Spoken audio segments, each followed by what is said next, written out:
Life can be challenging. It often feels like you take one step forward and two steps back.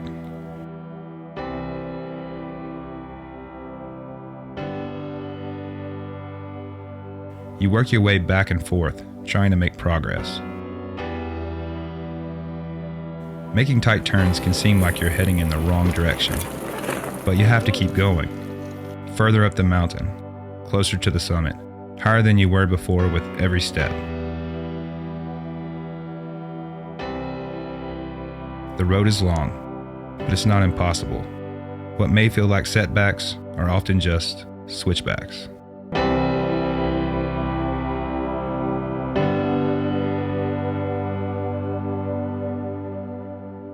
Well, good morning, everybody, and welcome to the Gathering Church. My name is John Mark Redwine. I'm the lead pastor, and it's so good to be with you here today. We're so honored to have you today, and I'm so excited this week because we're starting life groups this week, and it's such an exciting time. I always, as an introvert, at the end of the life group semester, that first week or two, I'm like, oh, yes, it's going to be so quiet in my house on Tuesday. I'm going to watch TV. I get real excited, but then after a couple of weeks, man, I just get antsy. I miss my people. I miss the experience, and so I'm excited to get it going again. This week's going to be fun. I want to let you know that next Sunday is our 4-year anniversary at the Gathering Church. Yes! It's our 4-year birthday. We're 4 years old. That's what we would say if we were a kid. I'm 4 years old. And so things are going well. We're in preschool. We're dressing ourselves now. And there's a lot of promise for our future. And we're feeling great. So next week, we've got some surprises. And we're going to have some fun here. We've got T-shirts for everybody. Come early. Part of free T-shirts is hey, if you want to get your size, get here early. You know what I'm saying? Like, we're guessing. I told Robbie, I said, I'm looking out at everybody and every Sunday, and just let me know. I'll tell you what sizes I think we need. I've been sizing people up. I've been making decisions. So I said, yeah, I see a lot of medium-sized people. And so come next week. We got free T-shirts for you. We're excited about that. We haven't done T-shirts since year one, maybe month one. And then we got cupcakes and all kinds of fun stuff. I'm so excited to share the vision of our church with you and celebrate our story a little bit and what God is doing and what we believe He is going to do in the future. And so you do not want to miss that week. Move whatever you got to move, cancel vacations, get unsick, do it. Don't touch anybody this week so you don't come down with the flu. And we cannot wait to see you back here next Sunday for our 4-year birthday party. It's going to be fun. You are invited to my birthday party. So I can't wait to have you. Well, today we are in one of the weeks of a message series called Switchbacks, week 2 of Switchbacks, and we are so excited about this series because I love to look at the stories of people's lives that the Bible tells and to see what God does, and despite the odds and despite the challenges that we meet. If you don't know what a switchback is, when you're on a road driving or when you're hiking or mountain biking and the hill is just too steep, when it's too big of a mountain that they can't just go straight up it, they cut the road or they cut the trail back and forth to make switchbacks. It's a slow climb up a big hill. And when I'm hiking, I love to hike. I hate hiking on switchbacks. When I'm hiking on switchbacks, it feels like every step is the most difficult step I've ever taken. It's hard work. I'm out of breath. And then there's always another turn. And then you're just like, are we going up still? I can't tell. Are we ever going to get there? And it feels like you're never going to get there. But eventually you get to the best payoffs and the best views and the best perspectives at the end of that series of switchbacks. And I think a lot of times our life can feel like we're hitting all these setbacks and like it's a hard uphill journey, when in reality we're finding switchbacks and we're getting closer and closer to the story that God is telling with our lives, and it is bigger and better than anything we could have imagined on our own. And so in this series, we're talking about the different kind of challenges that we face and that we find in our lives while we study the stories of people who've gone before us that the Bible tells. Last week we talked about Joseph, and this week we're talking about Daniel. And man, I'm so excited to get into this story of the life of Daniel. Daniel existed in a very interesting time in Israel's history. Around 600 BC, the two kingdoms that made up the Jewish people were conquered by the Babylonians. Now, this was really the event that led to Jesus being able to enter at the perfect time into the story of humanity.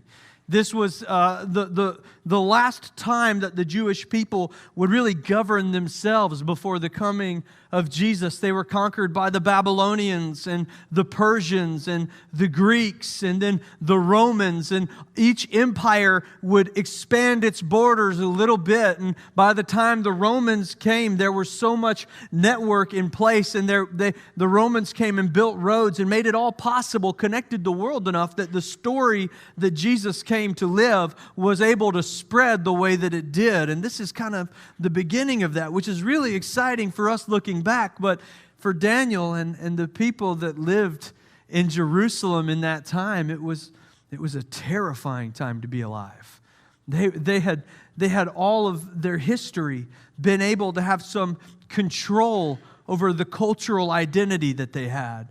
Now, they didn't always do so, but they were able to keep God at the very center of their culture. Their lives revolved around the worship of Him. He directed their government. He directed their decisions, and they'd get off course. That's, in fact, the whole story of the Old Testament to this point is the story of God showing both judgment and grace over His people as they would wander away from Him. But their cultural identity was tied up in Him and in who He said they were. And now, with Babylon coming and taking over, all of that was going to change. From that moment on, there would be a struggle for them to find this identity as the people of God. And so it was an interesting time to be alive. Daniel had spent his childhood in Jerusalem with God and the Hebrew laws taking precedence over his identity, his values, and his perceived future.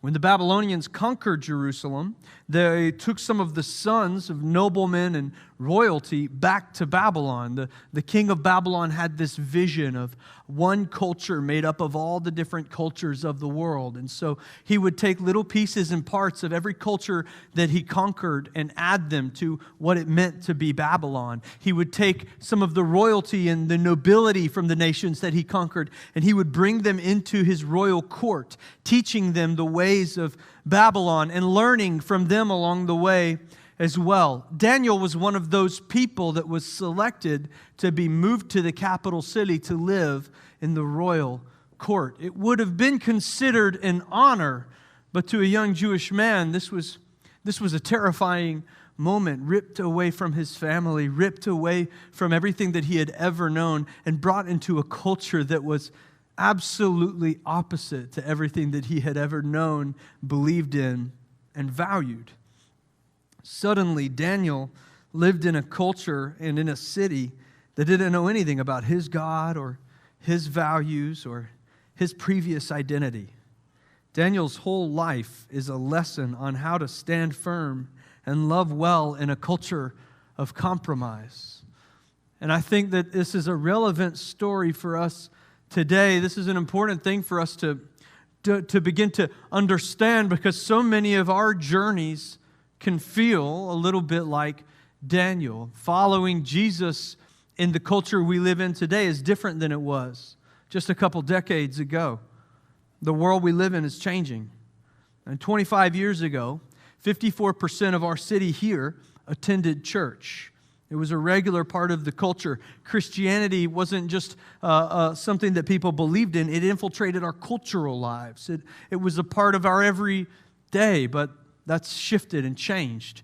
Today, less than 25% of the population of Asheville and the surrounding areas attend church. Our culture is effectively separating church and state. Christianity is not as cultural anymore. And now we're living more and more in a culture where we are nervous for our coworkers to find out that we're Christians. We don't want to be made fun of or lectured or judged because of what we believe in. When we enter into a new relationship with Jesus in this culture and in this city, it can be scary. What will people think of me? What will they say about me? What will they say to me? How does this change the way that I've been living? Maintaining a relationship with Jesus in our current culture can feel difficult. It all feels like an uphill struggle, like we're constantly in this series of switchbacks. And maybe it often feels like we're in a bunch of setbacks that are really taking us to where we need to be. If we look at Daniel's life as a roadmap for how we can move forward and stand firm while loving people well, while being Jesus to people as well, I think that there is a lot that we can take from his story to the story that we're living right now. If you're a follower of Jesus in a culture that opposes your worldview, I want to take a look first at some of the challenges that Daniel faced in the shift in culture that he was living through. The first thing that would happen is they changed his name. They changed his name. It was a normal Babylonian custom whenever they conquered a nation to bring some of their nobility into the royal court. And they had this idea that they could be one great nation of the world. And Daniel and 3 of his peers were in the group selected to live in the court. And in Daniel 1:7 it says, the chief official gave them new names. To Daniel, the name Belteshazzar. To Hananiah, Shadrach. To Mishael, Meshach. And to Azariah, Abednego. Shadrach, Meshach, and Abednego. Sounds like an 80s band. The first thing that Babylon does here is rename Daniel and his friends. And in doing so, they shake up a very important part of their identity. In the Hebrew culture, your name that was given to you would determine who you were meant to become. It was meant to be an absolute pillar in the identity that you would build as a young Jewish person. And so for Babylon to change their names, they were coming at something that was central to who they are. And the name changes matter. I believe that all of this still happens today because if our enemy can confuse you about who you are, he can confuse you about who God is. Daniel's name became Belteshazzar. Daniel means God is my judge. In other words, nobody can tell me who I am or what I am except for God, except for the one who's made me. Belteshazzar means lady, protect the king. They shake an inherent part of his identity, his gender, and the spiritual focus of his name. His identity shifts from a focus on God to a focus on man. I believe this is a tactic that our enemy used then and that he is using now. Because if he can confuse you about who you are and break down even the most basic aspects of your identity, he can confuse you about who God is. Babylon changed Hananiah to Shadrach. Hananiah means Yahweh is gracious. Shadrach means I am fearful of God. The focus shifts from praise to fear.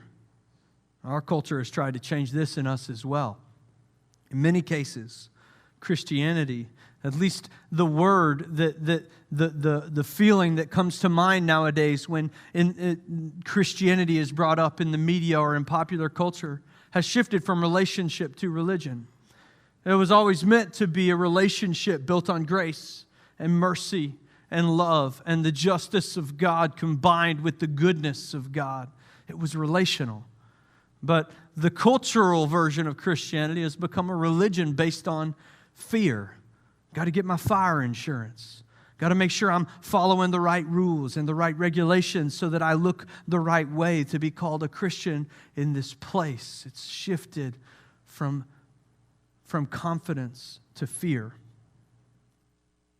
Our culture has tried to shift this in every way that we see. Mishael is changed to Meshach, from who is what God is to I am despised, from confidence to cowardice, focus on God to a focus on me. Finally, Azariah's name was changed to Abednego.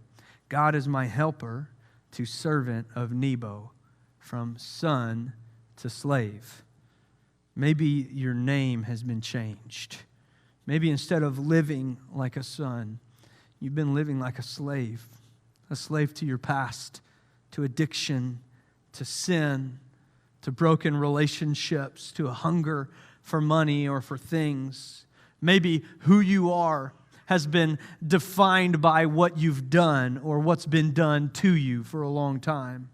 Maybe you don't know who you are anymore. You can't find the center of your identity anymore because for so long you've let the world around you tell you who to be and who you are, and you're not really sure how to move forward in that. The second thing culture did to Daniel was they challenged his values.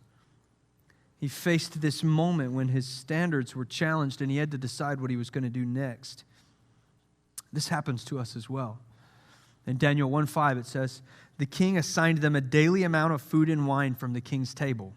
Now, this was one of the things that was meant to be a positive part of coming into the court of Babylon.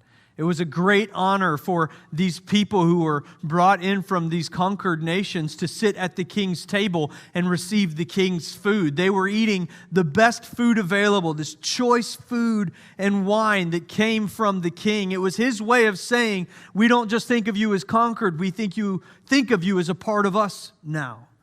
And except that for Daniel and the people that came out of Jerusalem, there were some big problems here. It says, Daniel resolved not to defile himself with the royal food and wine, and he asked the chief official for permission not to defile himself this way. You see, the people of God, the Hebrew people, had all these laws around the kind of food they ate, and there was a lot of good reasons for them. Most of those reasons were about separating the people of God from the pagan cultures around them. Not separating them for the sake of isolationism, separating them for the sake of holiness. See, holiness means to be set apart. In order for us to be more focused on God, to show that we're His, that we don't follow the idols of this world or the gods that the pagans worship, we set ourselves apart in some very specific ways. And the way that they ate was one of those ways. The biggest issue that they had with the food at the king's table was that it was sacrificed to idols before it got there. One of the most common practices in the ancient world was meat would come from food that was killed, slaughtered on the altars of pagan gods, idol worship. And so to eat that food was to bring honor, was to honor those foreign gods. For Daniel and his friends to eat that food would be breaking 5 or 6 Hebrew laws at a minimum, all designed to keep them in a position of holiness, in a position of being set apart for the one who called them, who created them, who gave them their names. It was breaking down their identity just to eat this food. And Daniel said, I'm not going to do it. He asked the chief official for permission not to defile him this way. Now God had caused this official to show favor and compassion to Daniel. But the official told Daniel, I am afraid of my lord the king, who's assigned your food and drink. Why should he see you looking worse than the other young men your age? The king would then have my head because of you. And Daniel and his 3 friends were not the only people taken from Jerusalem at this table. There would have been others who had the same standards before coming to Babylon that Daniel and his friends did. And they were eating the food, and they were drinking the wine, and they had said, hey, when in Babylon, do as the Babylonians do. Like this seems to be how we're going to get ahead. It was good food. There was filet mignon. There were big platters of bacon. There was a beautiful Jell-O mold. All this good stuff.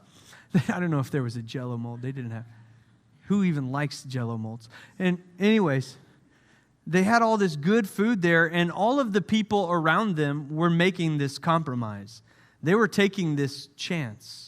It would have been so easy for Daniel and his friends to say, I'm going to do it as well. It would have been easy for them to shift their standards and adjust to their values. Everyone was doing it. It was expected. And it wasn't considered punishment to eat this food. It was meant to be a sign of good faith. And so what were they supposed to do? Maybe you've been in a position like this. You want to follow Jesus and live by the Bible, but everyone around you has already decided they're going to compromise in this area. Or it seems foolish or even silly to draw the lines that you feel like God's Word and what it means to know and follow Him have asked you to draw. Maybe it's the decision, and this is a big one in our culture, to live with your girlfriend or boyfriend before you get married and engage in a sexual relationship before marriage. See, in our culture, it's crazy not to do this. It's a rare thing to meet somebody nowadays that lives that way. I mean, why would you, people always say this to me, why would you buy a car without a test drive? Except that marriage isn't buying a car. And sex isn't all marriage is built on. In fact, it's meant to be an act of intimacy that is spiritual and physical and emotional at the same time.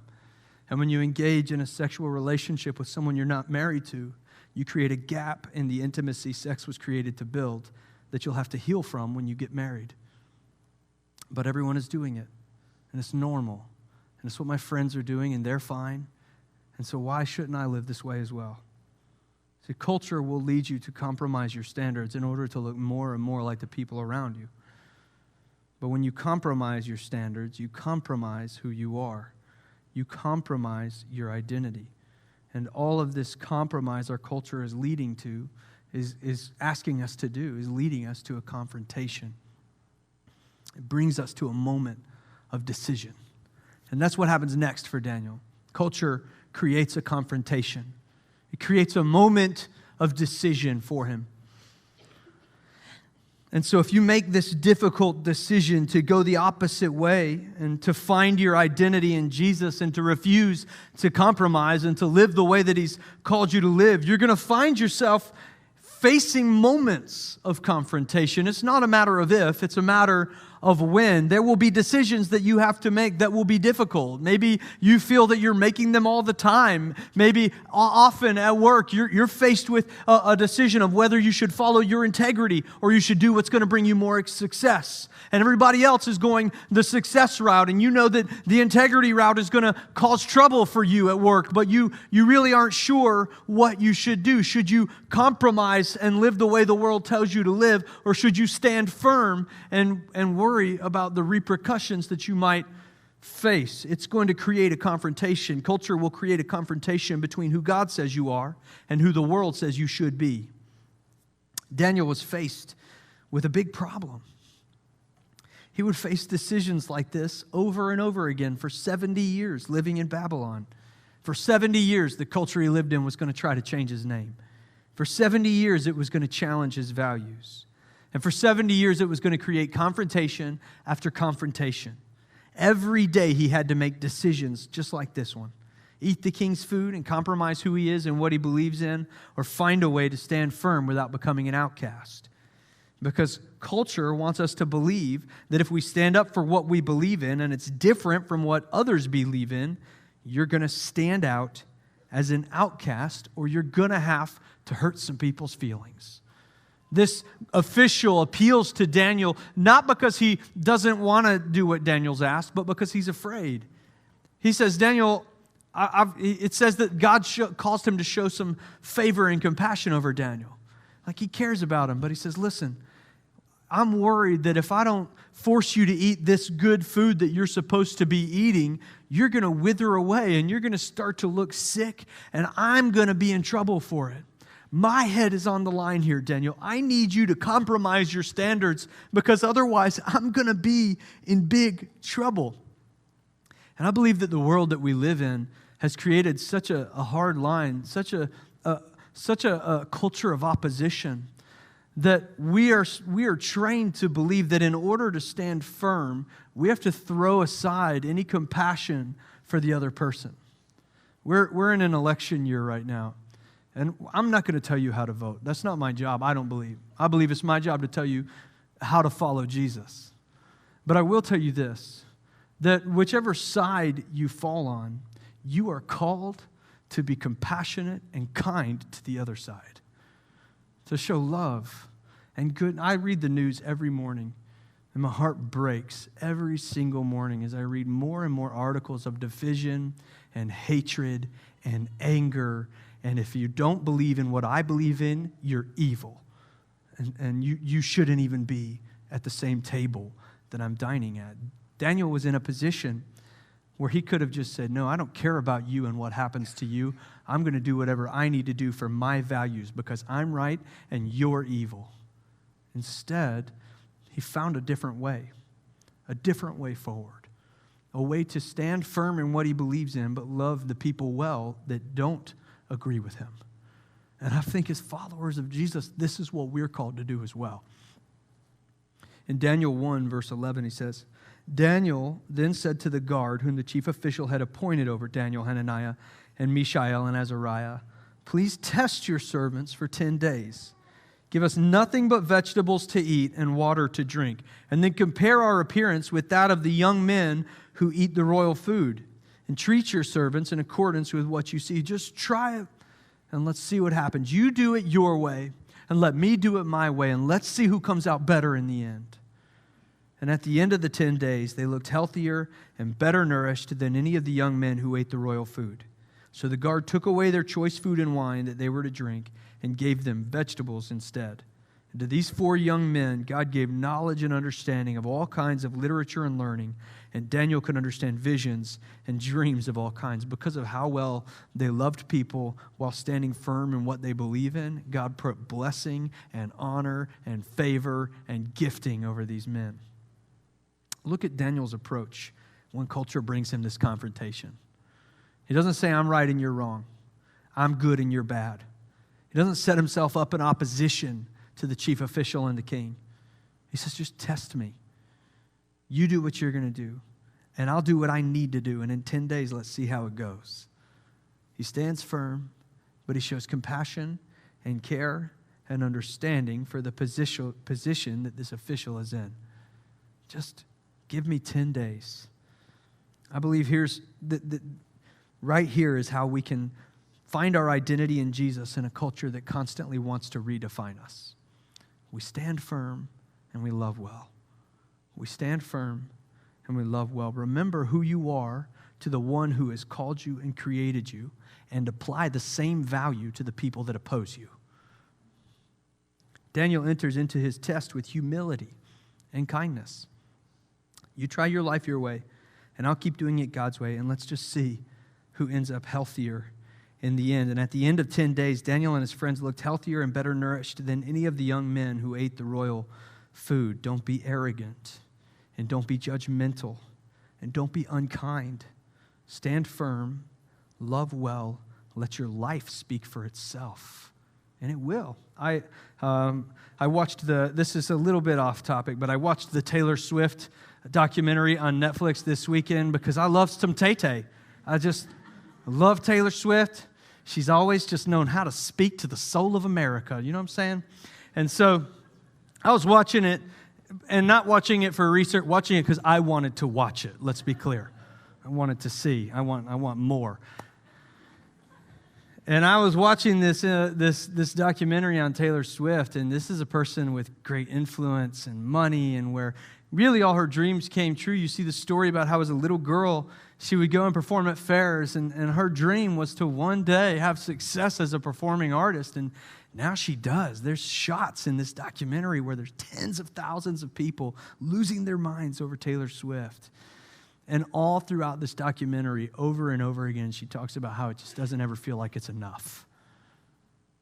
How no matter how hard she tries, no matter how much success she has, no matter what happens, that something is missing in her heart.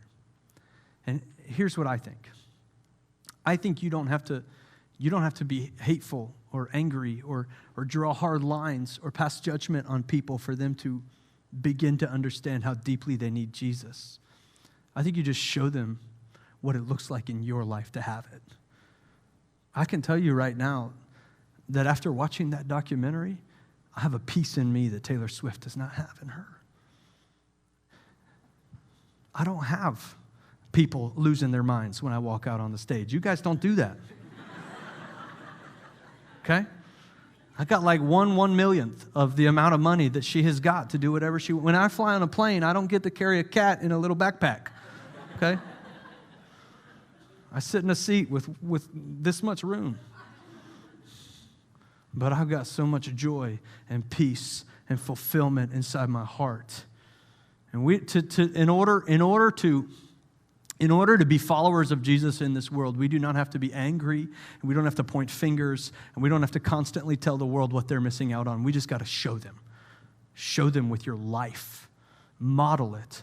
Let's say you go your way and I'll go my way. Let's see who's better off at the end of the day. Stand firm and love well.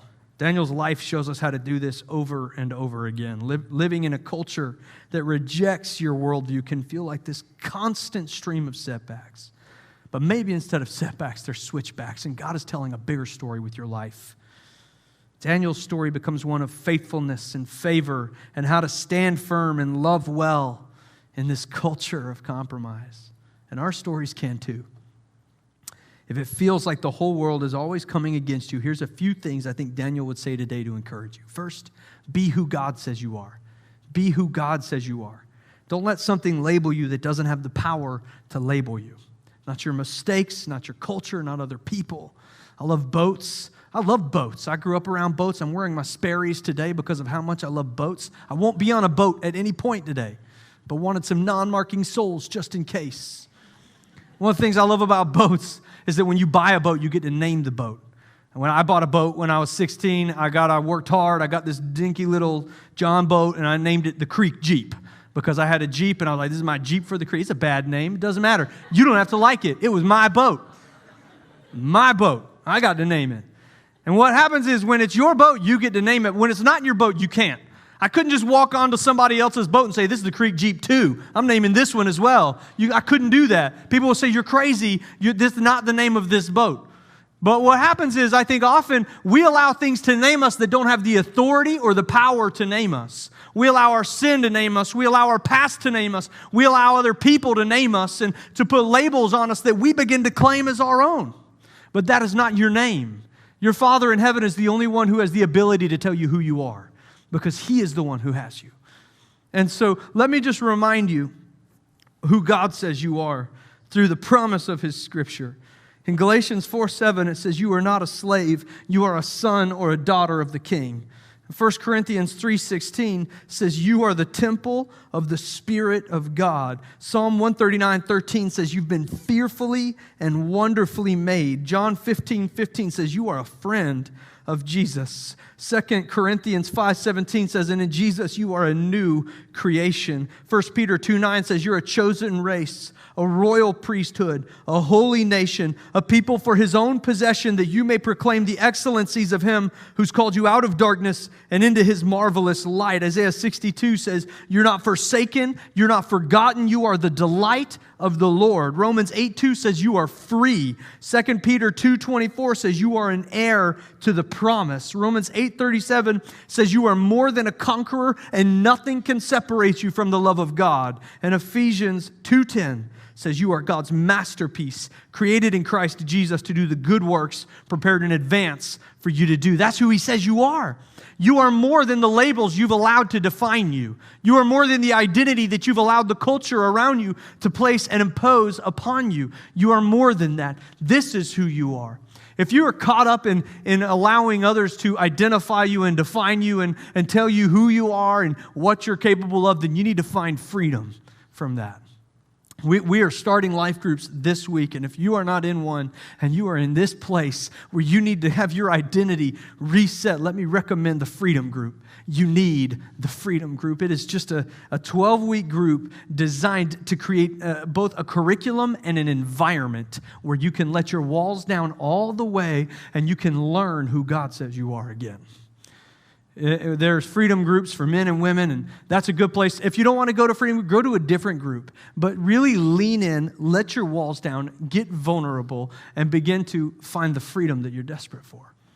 And then, once you've done that, discover your purpose and begin to make a difference in the purpose He's made you in. Once you know why He's made you, you will know who you are, and it will be unshakable. Let Him define you. Discover your purpose. Understand your why. You were made with a job to do. You are God's masterpiece created in Christ Jesus to do the good works prepared in advance for you to do. When He formed you, He had a plan for you, a dream for you. And in that dream is a purpose. When we discover that purpose, our identity gets cemented and we get to go forward knowing who we are. Second, be a thermostat, not a thermometer. We need to learn to be a thermostat, not a thermometer. Some of us are thermometers. We adjust to the temperature of wherever we are. When we go to church, our kids are good. Kids are great. These are the best kids in the world. You would be amazed at how great these kids are. Our marriage is good. I've got the best marriage you've ever seen. Right, honey? We laugh together so much. We're having a great time. And life is good. Oh, it's good. Work's great. Things are fine. But then the same person at the bar that night, man, my marriage sucks. My kids are terrible. I hate my job. And we're somebody else around other people. We get home and we're bickering and we're fighting and things are not good. We go to work and we're somebody else entirely than we are in different places. Sometimes we're thermometers and we just adjust to the culture of wherever we land. I believe we're called to be a thermostat. A thermometer adjusts to the temperature of the room that it's in. A thermostat sets it. The rest of the room adjusts to whatever the thermostat is set at. Romans 12:2 says, "Do not conform to the pattern of this world, but be transformed by the renewing of your mind, and you will be able to test and approve what God's will is, His good, pleasing, and perfect will." Don't conform to the world around you. I believe that you can exist in this culture, that you can live in a world that opposes Christianity, and you can follow Jesus and still love people well while standing firm in who you are. You know, there's a story in Daniel chapter 6. The third thing that Daniel would say to us is balance grace and truth. I'll get to Daniel 6 in a minute. It says, balance grace and truth. In a culture that more and more often positions itself against the church, we have to find a greater balance of grace and truth. Jesus was full of both grace and truth. He never compromised. He was always compassionate. He loved people for who they were, but called them to grow into a better version of themselves. Jesus faced opposition on a regular basis. The world around him said, you can't say what you're saying. You can't be who you're being. It doesn't work that way. They attacked his very identity. The Pharisees said once to him, you're possessed by the devil. That's how you do what you do. They told the Son of God that he was possessed by the devil. But those Pharisees that Jesus was often in opposition to, there's a great story in John where he sits down, he meets one in the middle of the night and sits with this Pharisee named Nicodemus and explains everything that he can about the kingdom of heaven to him in as simple terms as he can. He doesn't compromise, but he shows compassion, grace, and truth. I think we have a tendency to lean one way or the other. And for a long time, Christian culture responded to the culture coming against it with a hard stance of truth, hard leaning on the truth side of things. But truth without grace is mean. Truth without grace makes people feel ostracized, put aside, less than. It's the Christian that made you feel small because you had questions. It's the church that made you feel like you didn't belong because of your mistakes. We can't have truth without grace. In our culture, we've reacted to that by kind of going the other way. Some in Christianity have removed the truth and only stuck with the grace, removed the Bible from Christianity. Heavy on grace, light on truth. But grace without truth is meaningless. Jesus went to the cross to show us grace because of how badly we needed it. Because the standards of God are higher than the standards we are able to live up to. If we throw out His standards and take away the things that are hard for us to follow or hard for us to process, then we take the power out of the cross. There's got to be a balance. Without truth, we become just like the world we live in. We shift and we change with our culture. But without grace, we become judgmental, angry. We have to balance them. Daniel lived his life balancing both. In Daniel 6, it's towards the end of the narrative of Daniel's life. Half of the book of Daniel is narrative and half is prophecy. And it's towards the end of the narrative, so Daniel's older. He's maybe in his 70s, and he's been living his life this way his whole life, standing firm, loving well.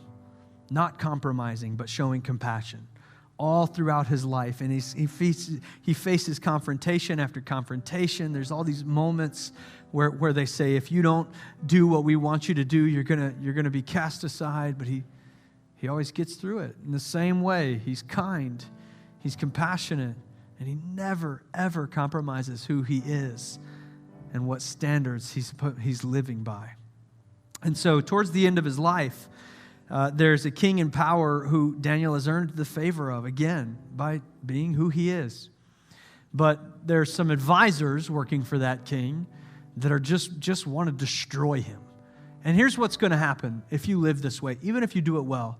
If you're kind to people that disagree with you, and if you show love to people that want to change you, and if you stand firm and you don't compromise and do what you believe is right and follow the teachings of Jesus, and if you do that, there will be people who just oppose you, who do throw hate your way, who judge you, who are angry. That'll happen. It happened to Jesus. It'll happen to you.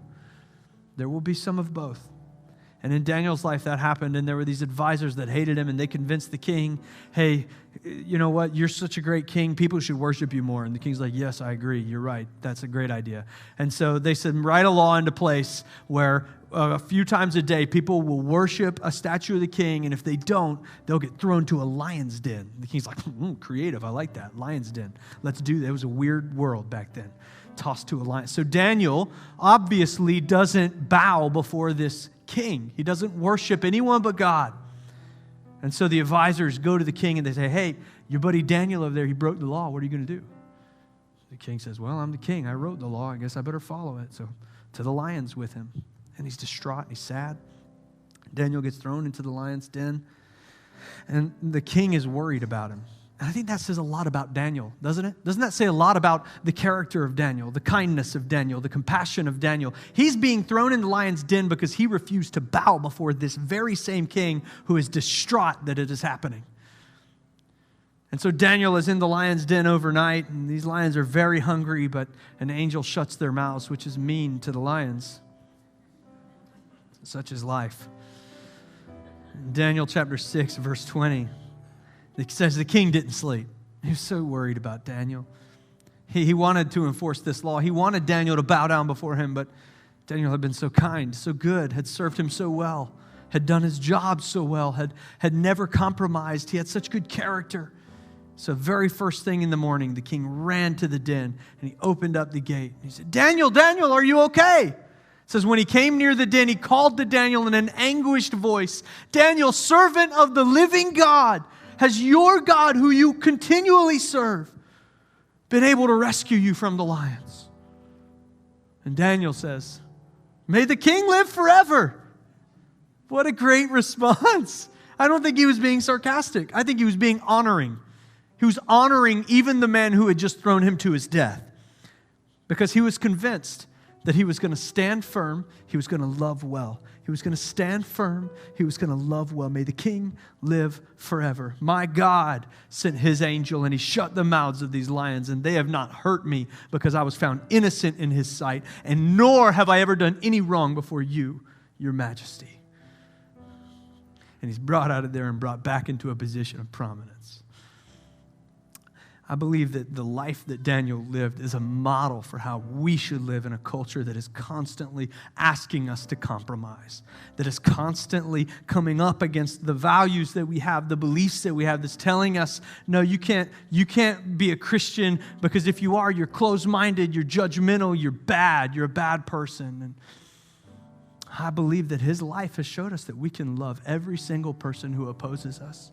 We can be kind, we can be compassionate, we can show them the grace and the goodness of God, and at the same time, we can say, I will not compromise who I am. I will not compromise who he says I am, who I'm called to be, and what it means to follow him. We can do both. We can do both. Daniel was kind, and he was honoring, and he stand firm in what he believed in, and it made all the difference.